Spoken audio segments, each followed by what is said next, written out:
नमस्कार, आपका बहुत स्वागत है हमारी इस खास पेशकश में जिसका नाम है सांसद का एक्सरे और आपके साथ मैं हूं जासमिन शर्मा। 2024 के लोकसभा चुनावों की रणभेरी बहुत जल्द बजने वाली है। वो दिन अब दूर नहीं जब तमाम नेता जनता के सामने हाथ जोड़कर अपने लिए समर्थन मांगते नजर आने लगेंगे। ऐसे में 2019 में हुए लोकसभा चुनावों में जनता से किए दावों और वादों पर नेताजी कितना खरा उतर पाए हैं, इसे परखने का वक्त भी करीब है। इसीलिए न्यूज 18 लाया है ये खास पेशकश जिसमें हम जनता से भी जानेंगे कि वो अपने सांसद के कामों से कितने खुश हैं और खुद सांसद से भी जानेंगे कि उन्होंने जनता से जो वादे किए थे उन्हें पूरा करने में वो कितने सफल हुए हैं। तो चलिए शुरू करते हैं हमारी ये खास पेशकश सांसद का एक्सरे। हमारे देश की संसद वो पंचायत है जिससे हमारे देश की जनता की आकांक्षाएं और इच्छाएं जुड़ी हुई हैं और इन उम्मीदों को पूरा करते हैं हमारे सांसद। आज हम बात करेंगे एक ऐसे ही सांसद के बारे में जो जम्मू कश्मीर के अनंतनाग लोकसभा निर्वाचन क्षेत्र का प्रतिनिधित्व कर रहे हैं। जी हाँ, हम बात कर रहे हैं अनंतनाग के सांसद हसनैन मसूदी के बारे में।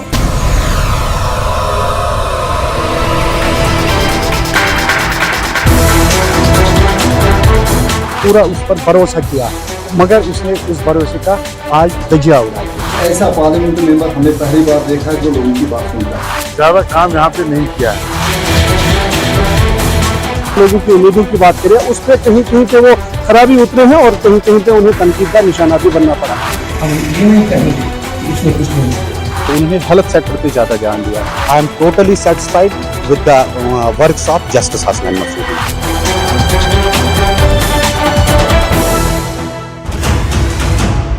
सबसे पहले एक नजर डालते हैं जम्मू कश्मीर के अनंतनाग से सांसद हसनैन मसूदी के राजनीतिक सफर पर। हसनैन मसूदी ने अमेरिका के हार्वर्ड लॉ स्कूल से LLM की पढ़ाई की और पेशे से एक वकील भी है। 2007 से 2009 तक प्रिंसिपल डिस्ट्रिक्ट जज का पदभार संभाला। Jammu Kashmir state juvenile justice board के चेयरमैन का दायित्व संभाला। 2009 से 2016 तक सांसद हसनैन मसूदी जम्मू कश्मीर हाई कोर्ट के न्यायाधीश भी रह चुके हैं। 2019 में जनता की सेवा के मकसद से राजनीति में पहला कदम रखा। नेशनल कॉन्फ्रेंस ने टिकट देकर हसनैन मसूदी को मैदान में उतारा।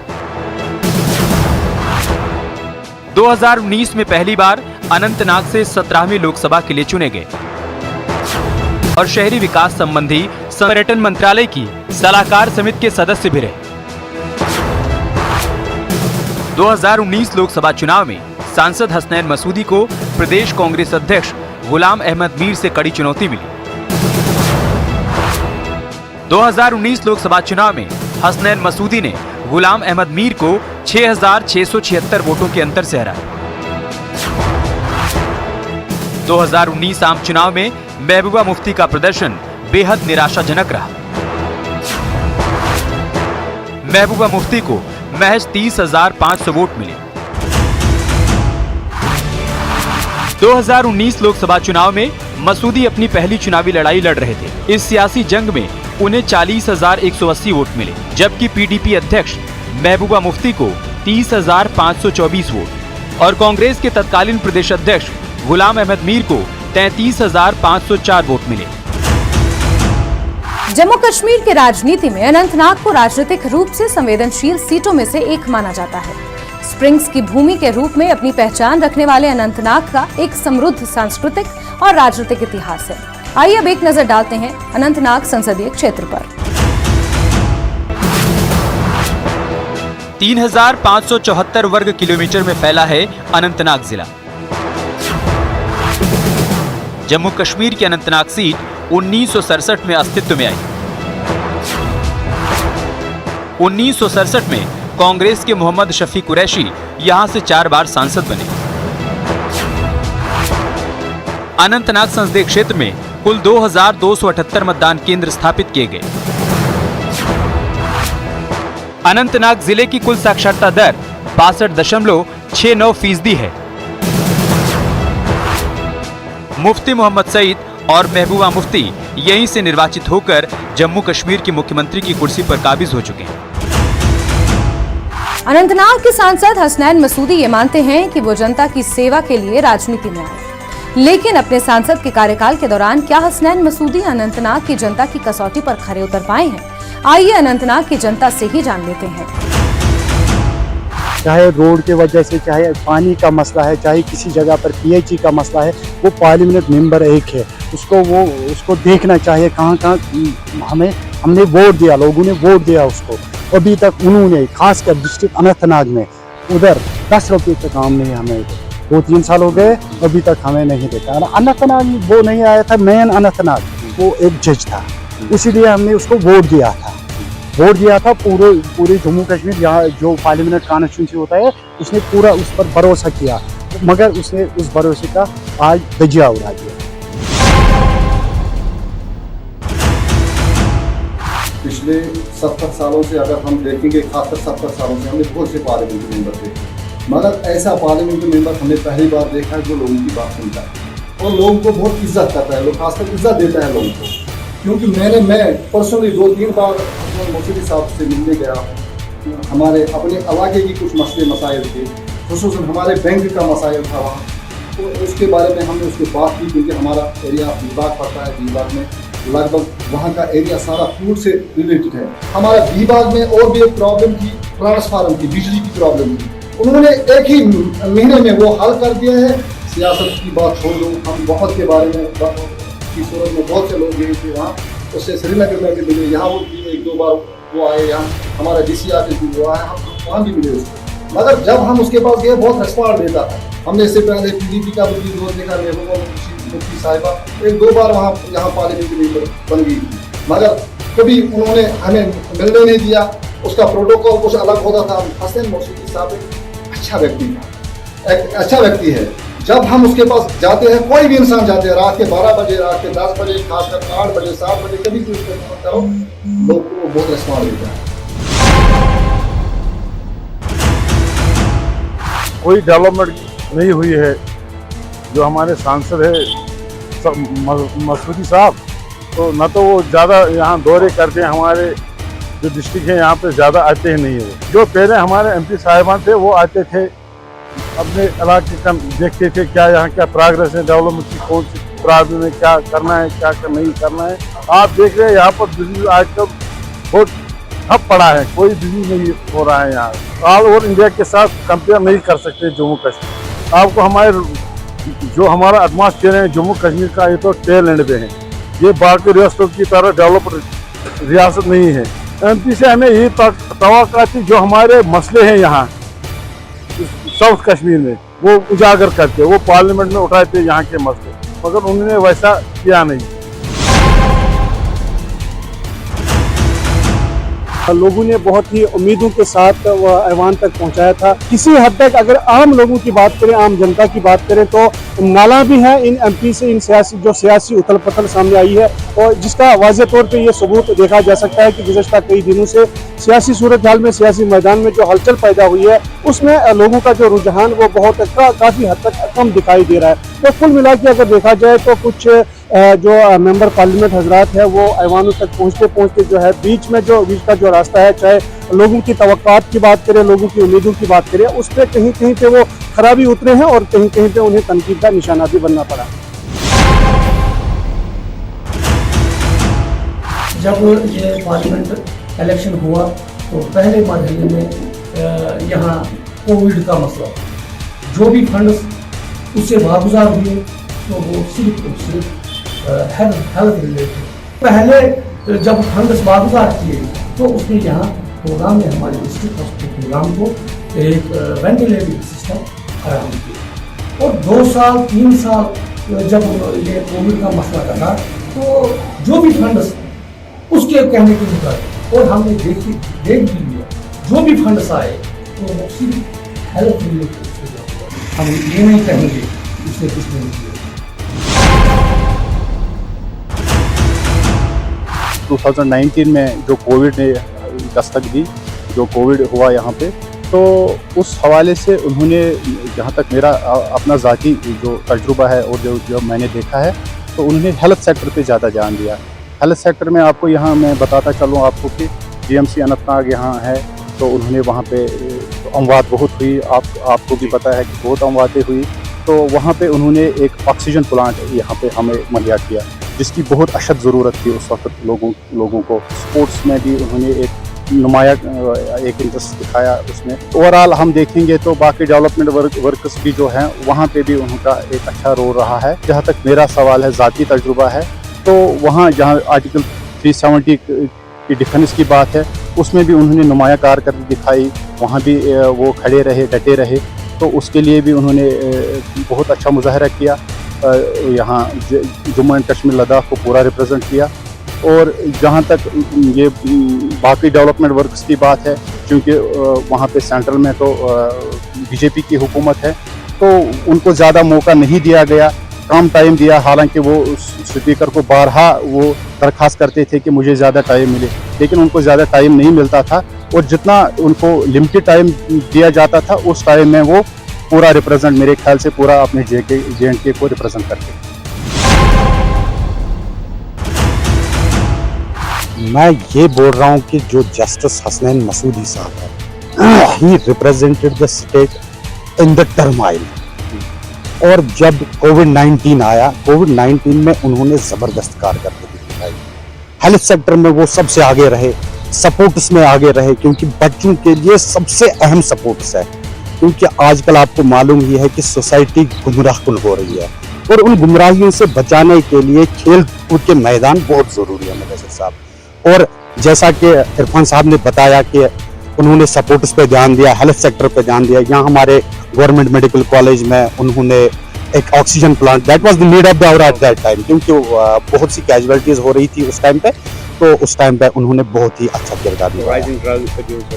हाँ, राइजिंग जो आज के टाइम पे ये राइजिंग ड्रग हो रहा है, उसके लिए उन्होंने सपोर्ट्स पे पूरा जोर दिया, पूरा ध्यान दिया, ताकि हमारे बच्चे जो है, जो नौनिहाल बच्चे हैं, वो इन गलत कामों से बाज रहे। ये काम तो उन्होंने बहुत अच्छे किए मुदस्सिर साहब। और यहाँ वक्त हो चला है एक बहुत ही छोटा। सुप्रीम कोर्ट में अनुच्छेद 370 को रद्द करने को चुनौती देने वाली याचिकाओं पर गुरुवार को सुनवाई हुई। केंद्र सरकार की ओर से दलीलें दी गई। अगली सुनवाई 28 अगस्त को होनी है। नेशनल फिल्म अवार्ड्स में कश्मीर फाइल्स को नरगिस दत्त पुरस्कार मिला। नेशनल इंटीग्रेशन पर सर्वश्रेष्ठ फिल्म का पुरस्कार दिया गया। कश्मीरी पंडितों पर हुए अत्याचार के बारे में है फिल्म। LG मनोज सिन्हा ने गरीबों को जमीन देने का विरोध करने वालों की आलोचना की। कहा, गरीबों को जमीन और घर देने में परेशानी क्यों हो रही है। ब्रेक के बाद एक बार फिर से आपका स्वागत है। हसनैन मसूदी पढ़े लिखे और काबिल सांसद हैं। जम्मू कश्मीर के कई मुद्दों पर प्रखरता से अपनी बात रखते हैं। बतौर सांसद हसनैन मसूदी ने विकास को हमेशा से प्राथमिकता में रखा है। उनका मानना है कि उन्होंने अपने कार्यकाल के दौरान इको टूरिज्म पर जोर दिया, साथ ही साथ अपने क्षेत्र में कनेक्टिविटी को बेहतर बनाने पर भी काम किया, साथ ही साथ स्वास्थ्य सेवाओं पर भी खासा फोकस रखा। आइए सांसद हसनैन मसूदी से ही जानते हैं कि अपनी प्राथमिकता में रखे गए इन सभी कामों को जनता तक पहुंचाने में उन्होंने क्या कुछ कदम उठाए हैं।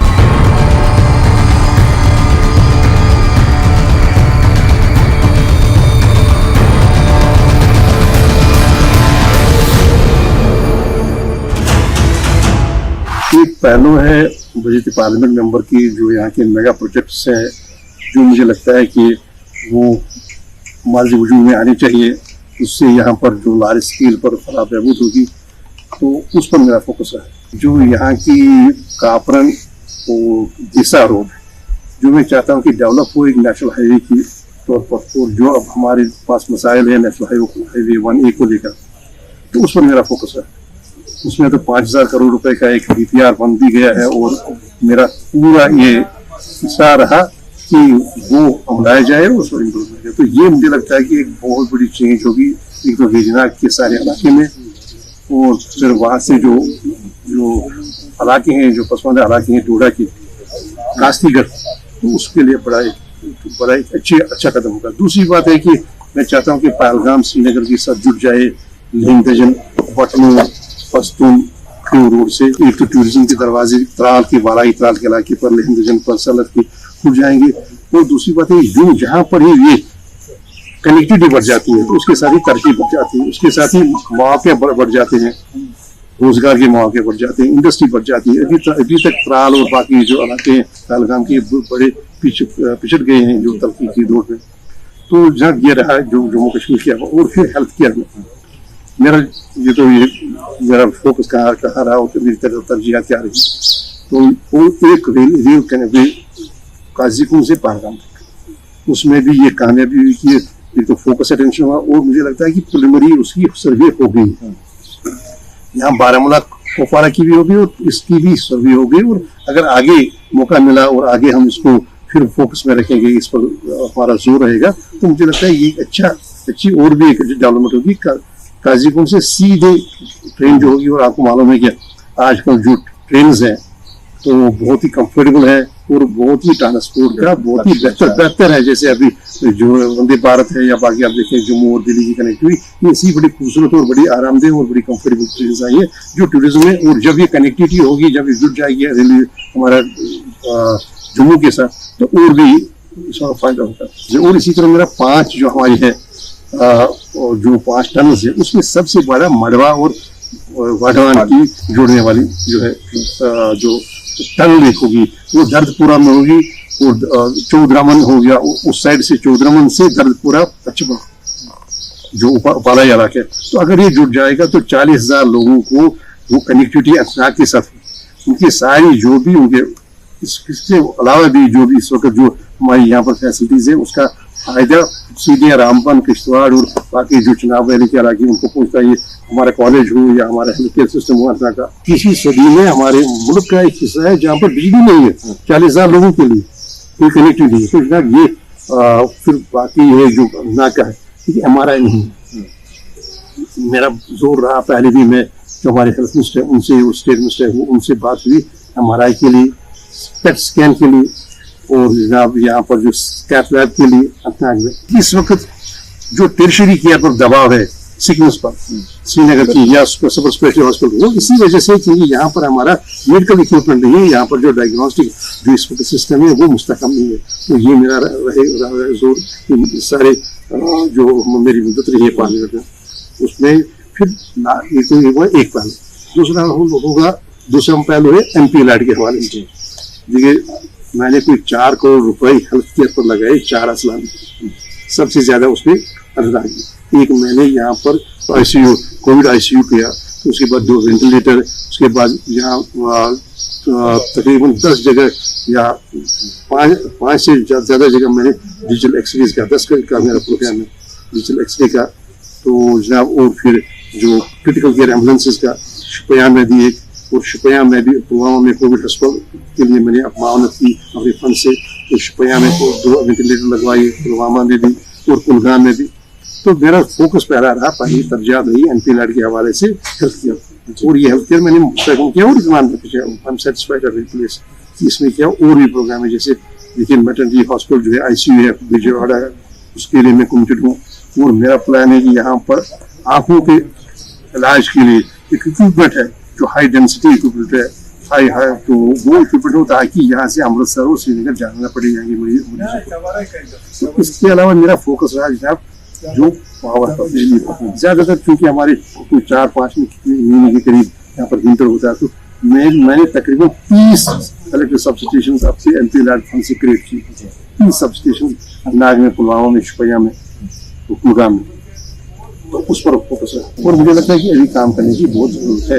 और यूथ के सर्विस के हवाले से मैंने कोशिश की कि ये मुस्तकम हो जाए, जहाँ पर फैसिलिटीज नहीं है, केले की फैसिलिटी, क्योंकि एक हमारा टूल जो हमारे पास है, वो टूल है हमारे किट में है कि हम उनको वहाँ से डाइवर्ट उनका अटेंशन करें, क्योंकि ये एस्केपिज्म है। देखिए ये फरार है, तो उस तरह से सेमिनार्स का सिलसिला शुरू किया। अब जो मेरी 16 कॉन्स्टिट्यूंसी मेरी है, 4 डिस्ट्रिक्ट है, 25 लाख लोग हैं जिनको मैं रिप्रेजेंट करता हूँ लोकसभा। यहाँ पर 16 हमारी 60 हमारे होती है, हमारे लेजिस्लेटर्स होते हैं जो अपने सारे मामला अपने अपनी कॉन्स्टिट्यूंसी के उठाते। और आम अगर आपने देखा पार्लियामेंट कभी भी पार्लियामेंट में ड्रेनेज की बात नहीं होती है, ड्रिंकिंग वाटर की बात नहीं होती, कोई नहीं करता। तो वो कितना ही मुथरिक क्यों ना हो पार्लियामेंटेरियन, कभी बात नहीं करेगा। सड़क की बात ही करेगा। लेकिन यहाँ जो मसाइल मेरे मसाइल हैं वो सब लोगों के मसाइल वो ये है कि यहाँ पर एक असेंबली नहीं है जहाँ पर मामले उठाए जा रहे हैं। मुझ पर ही बोझ पड़ता है, मुझ पर ही जिम्मेदारी आई कि मैं सारे मामले उठाऊँ। तो अब यहाँ कश्मीर को, श्रीनगर को खाक करार दिया गया, एक लंग कैंसर का कैपिटल मुल्क में ये सवाल, चाइल्ड कैंसर की बुरी ये सवाल, एनवायरमेंट के हवाले से जो आलूदी है उसका सवाल, और फूड की जो दरपेश है 30 लाख मीट्रिक टन के करीब 3 मिलियन टन हमारे पैदावार होती है, लेकिन ट्रांसपोर्टेशन रुकती है, बीच बीच में करोड़ों रुपए का नुकसान का सामना होता है। वो सवाल की सड़क क्यों रुकती है, सड़क में क्यों ट्रांसपोर्ट में क्यों डिस्ट्रप्शन हो रहे हैं, और फिर जो आप बाहर से ये वाला आ रहे हैं उस पर टैक्स माफ कर रहे हैं, तो यहाँ की फूड इंडस्ट्री का क्या होगा। फिर यहाँ पर एक इंडस्ट्रियल बैकअप देना फूड इंडस्ट्री को, जैसे कि आपकी जो कोल्ड चेन है वो मुस्तकम करना, या यहाँ पर जो कमर्शियल प्रोसेसिंग है, देखिए जब हमारा जो फूड है कोई 3 मिलियन टन के करीब है, और इन 3 मिलियन में सिर्फ 3 या 4% की प्रोसेसिंग होगी कमर्शियल। सबसे बड़ा सवाल है जनाब हमारी बेरोजगारी का। मैंने कई बार या तो मिनिस्टर साहिबान से मिलती या तो मिनिस्टर साहिबान से मिले बगैर पार्लियामेंट में कई बार आपने देखा कि मैंने 61,000 daily wagers, casual workers, need based workers की बात की, या जो हॉस्पिटल डेवलपमेंट फंड में है या कॉलेज डेवलपमेंट फंड में है या हमारे होम गार्ड में है, तो जितने हमारे पास वक्ती वसाइल थे, जो टाइम रिसोर्स हमारे थे, पार्लियामेंट में ऐसा नहीं है, निजाम नहीं है कि जो शख्स जितना देर चाहिए वो बोल सकता है, वहाँ पर टाइम अलॉट होता है। जैसे 545 मेंबर है, अगर कोई 545 मिनट के लिए है तो उसका मतलब है एक मेंबर को 1 मिनट मिलेगा। अगर आप पूरा देखेंगे, पूरा जो भी रहा हमेशा मुझे रोजावल ही मैंने उनको कहा कि आपने जो लॉर्ड माउंटबेटन ने जो खत लिखा था उसमें उसने वादे किया था यहाँ जो रेफरेंडम का, और जो 370 एक पास खास मजहब आ गया, और ये टेम्पोररी नहीं है, जब ये सुप्रीम कोर्ट ने SBI केस में कहा है तो ये पूरे दलाल है। अब देखिए हमारे पास वक्ती वसाइल कितने हैं, वो वक्ती वसाइल के मुताबिक होता है। ऐसा नहीं पार्लियामेंट में ऐसा नहीं है कि जो जितनी देर के लिए चाहे बोल सकते हैं। हमारे मैंने जैसे आपको कहा कि जो भी बहस होगी 12 घंटे की बहस होगी, 720 मिनट की बहस, उसको तकसीम करेंगे 545 से, आपका देखिए आपकी कितनी तादाद है वही आपको मिलेगा। और उसके बाद जो भी मौका है हम याद दहानी करते रहे कि आपके फैसले 5 अगस्त में नई मुल्क क्या इंटरेस्ट में थी, नहीं जम्मू कश्मीर की आवाम के इंटरेस्ट में थी। अब ये है ये तवक्का है कि नहीं आप आधे घंटे 15 मिनट 20 मिनट तक बड़ी मुजल्सल कैसे, ऐसी इजाजत नहीं। जो फर्ज था हमारा वो हमने पूरा किया, और हमने गैर मुल्क में रखा। ये नहीं किसी हाउस में किसी ने कहा नहीं जी वहाँ तरक्की है, यहाँ मामला तरक्की का नहीं है, नहीं जी सब कुछ है, मामला है आईन के खिलाफ होने का, और वो हमने पूरी शिद्दत के साथ पूरी जोर के साथ ये बात है। मुफ्ती साहब, जाहिर सी बात है कि कुछ लोग जो है आपकी कारकर्दगी से खुश है, नुमाया तौर पर उनको लग रहा है कि कुछ डेवलपमेंट हुई है उनके इलाकों में, लेकिन ऐसे भी लोग हैं जो कहते हैं कि हमने MP को देखा नहीं, हम नहीं जानते कि हमारा MP कौन। अगर आपको याद होगा जिसमें कोविड में या कोविड से पहले खासकर कोविड में हर एक हेल्थ केयर फैसिलिटी का मुआयना किया, वो कापरन हो, वो कमर हो, वो लार्नो हो, PSC लार्नो हो, वो सीर हो, वो कैशुकाम हो, जेशपुरा हो, मटन हो, हर जगह मैं ही तो ज्यादा विजिबल हूँ, मैं ही तो हर जगह लोगों के साथ हूँ, और मुझे नहीं लगता कि कहीं पर कोई ऐसा होगा, कोई कुछ एतराफ है जिसने जो इतना एक्टिव रहा हो। हत्ता कि मैं यहाँ के IAS टॉपर है, मैं उनको मिलने के लिए उनके गाँव में चला गया मुबारक देने के लिए। मैंने कहा कि इंस्पिरेशन है बाकी सारे लोगों के लिए, नौजवानों के लिए जो इलाके नॉर्मली जाते नहीं थे, वो तो मैंने विजिट किए, मैं तो हर जगह में गया हूँ। वो शांकस हो, अभी हो, मटन हो, सीर हो, अभी सिटी सिंहपुरा हो, वो कौन सी जगह है मुझे लगा जो जहाँ मैं गया नहीं हूँ, और जहाँ मैंने बिल्कुल मुफस्सल जहाँ दौरा नहीं किया, वहाँ से इनपुट चक मांगना हो, काजीगुंड हॉस्पिटल हो, जहाँ पे मैंने इनपुट किया। आज मेरा तीसरा दौरा था यहाँ का, जो तीसरा चौथा था जो हमारा डिस्ट्रिक्ट हॉस्पिटल है। तो मुफ्ती साहब, आप सिटिंग MP है, तो आने वाले चुनाव में अगर आपको मैंडेट दिया जाता है तो किस एजेंडे के साथ आप मैदान में उतरेंगे? देखिए, जब एक पार्टी में आप शामिल हो जाते हैं तो आप पार्टी के एक सिपाही हैं, जिस महाज पर भी आपको रखा जाएगा उस महाज पर आपको अपनी जिम्मेदारी अंजाम देनी है, और इंसाफ करना है अपने मनसब के साथ, अपनी जिम्मेदारियां निभानी है, तो अवाम के साथ इंसाफ करना है। तो मुझे लगता है कि आज की ये जो पिछले 4 साल है, अभी 4 साल है, इन 4 साल में जो हमारी सरदार जिसकी आप निशानदेही की, उसके बगैर मुझे लगता है अल्हम्दुलिल्लाह मैं सेटिस्फाइड हूँ। तकरीबन हर एक से मुलाकात, हर जगह मुलाकात, एक्सेसिबिलिटी मेरी फोन पर एक्सेसिबिलिटी। दूसरा एक है शोभा जिसका मुझे एतराफ़ है, और मुझे लगता है मैं नाइंसाफी करूँगा अगर मैं वो बात न कहूँ, वो है हमारे कॉलेज, हमारे स्कूल और कॉलेज के साथ। देखिए मैं कॉलेज में हैरान रह गया, मैं कॉलेज गया था 5,000 तलबा हमारे डिस्ट्रिक्ट जो हमारा डिग्री कॉलेज है अंतरांग में, और कितनी खूबी से वो वहाँ के प्रिंसिपल साहब और वहाँ के जो भी उस्ताद वो कैसे अपनी जिम्मेदारी की। और आप देखिए आप हमारे जो अव्वल लोग आते हैं, पहली पोजीशन आती है, वो आमतौर पर टॉपर्स हमारे गवर्नमेंट स्कूल से होते हैं, इसका एतराफ़ करना चाहिए। और यहाँ भी ये भी मुझे दुख हुआ, मैं आपसे शेयर करूँगा। वो दुख ये हुआ कि हमारा एक हॉस्टल है डिग्री कॉलेज में, और वो डिग्री कॉलेज में हमारे स्टूडेंट है रामबन से, हमारे किश्तवाड़ से, हमारे डोडा से, उनके बजाय वो दिया गया है, वो सिक्योरिटी फोर्स ने लिया अपनी तहसील में हॉस्टल, और वहाँ पर रखा जाता है PRIs को। और जब भी किसी को कोई भी आपको कोई चैलेंज होगा कि नहीं जी आज कोई इनपुट से हमारे, तो उनको जाके वहाँ रख सकते हैं, वो भी हम कहेंगे प्रोटेक्टिव कस्टडी या क्या कहिए आप, मुकैद कहिए, वहाँ रखते हैं, और हॉस्टल की हाजत नहीं। तो फिर भी ये पूछना चाहेंगे कि जिस तरह से डिलिमिटेशन के बाद खदोखाल बदल गया कंस्टिट्यूएंसी का, तो क्या चैलेंजेस रहेंगे आपके सामने? पार्टी किस एजेंडे के साथ? पार्टी है कि जम्मू कश्मीर नेशनल कॉन्फ्रेंस एक तहरीक जो बार बार हम कहते आए, और ये इस तहरीक का अपना मंशूर रहा। देखिए जो नया कश्मीर जो ख्वाब देखा था बाबा को में, वो लिखा हुआ है, वो तहरीर है, वो मंशूर है। ठीक है, हमने आवाम की खिदमत की। अब देखिए कौन सी यहाँ की फैसिलिटी है जो जम्मू कश्मीर नेशनल कॉन्फ्रेंस का जिसमें कुछ न कुछ कंट्रीब्यूशन रहा हो। सोशल जस्टिस की बात छोड़िए, पहले आप जो इंफ्रास्ट्रक्चर की बात छोड़िए, सोशल जस्टिस पर आ जाइए। छोटी बात नहीं जो हम बार बार कहते हैं, 34 लाख कनाल जमीन, 4.5 लाख एकड़ आपने जमीन मुंतकिल की लैंड टू टिलर प्रोग्राम के तहत काश्तकारों में। कहीं पर नहीं हुआ कि बगैर मुआवजे के 4.5 लाख एकड़ जमीन लैंड टू टिलर प्रोग्राम के थ्रू काश्तकारों को जो सच में सही में जो काश्त करते हैं। तो जनाब उसके बाद जो सूदखारी का मामला है वो, उसके बाद जो इंफ्रास्ट्रक्चर की बात आ जाएगी, कौन सी चीज़ है जो आज जो जिसका आप और निज़ाम इस्तेमाल कर रहा है, वो जो है जो बाबाई कोम्बे या डॉक्टर साहब ने बनाई। आप कन्वेंशन सेंटर में जाइए, आपके प्रधानमंत्री है, आपके होम मिनिस्टर है, जो भी प्रोग्राम होते हैं वो वही होते हैं। मैं बार बार ये कहता हूँ, वो आप देखिए वो किसने बनाया था। आप जब अपने 5 अगस्त 2020 के और फैसले किए थे, आपने ऐसा पेश किया कि जैसे हम स्टोन एज में रहते। ये देखिए वो फैसले किसने, और उसके पास ही जो इंटरनेशनल लेवल का एक वर्क फोर्स है, वहाँ आप देखिए अपने मेहमानों को, अपने मिनिस्टर साहिबान को, पार्लियामेंटेरियंस को, बाकी सबको, तो वो किसने बनाया? तो जनाब बात ये है कि नेशनल कॉन्फ्रेंस यहाँ के लोगों के, आवाम के दर्दों के करीब, ये बिल्कुल करीब है। और हमें कोई चैलेंज नहीं कि वो डिलिमिटेशन करें, वो कोई और इलाका जोड़े, वहाँ भी हम हैं। हम इंशाअल्लाह रहमान हमारी वहाँ पर भी साथ करें, और वहाँ पर भी हमारा सपोर्ट होगा, और यहाँ जहाँ पर भी होगा वो सपोर्ट होगा। और नेशनल कॉन्फ्रेंस आपको मालूम है कि हमारा सिर्फ एक नजरियाती इतिहास है। जहाँ पर अगर हमारा है वो तो एक नजरियाती या आइडियोलॉजिकल है कि जब इलेक्शन कल होगा तो हम खड़े रहेंगे सेकुलर फोर्सेस के साथ, उन फोर्सेस के साथ जो प्लूरलिज्म में यकीन करते हैं, भरोसा करते हैं, वो जो सोशल जस्टिस में यकीन करते हैं। ये हमारा नजरियाती इतिहास है। बाकी हमारा अपना है बलबूते पर, पार्टी के बलबूते पर हम हर एक जो भी इलेक्शन होगा या जो भी हमारे पास चैलेंज होंगे, वो इलेक्शन की सूरत में या कोई और चैलेंज हो, आप देखेंगे कामयाबी नेशनल कॉन्फ्रेंस के सभी रहेगी। तो आज की हमारी इस खास पेशकश में बस इतना ही। अगले हफ्ते फिर हाजिर होंगे एक और सांसद की एक्सरे रिपोर्ट के साथ, इसी जगह इसी समय। तब तक के लिए मुझे दीजिए इजाजत। नमस्कार।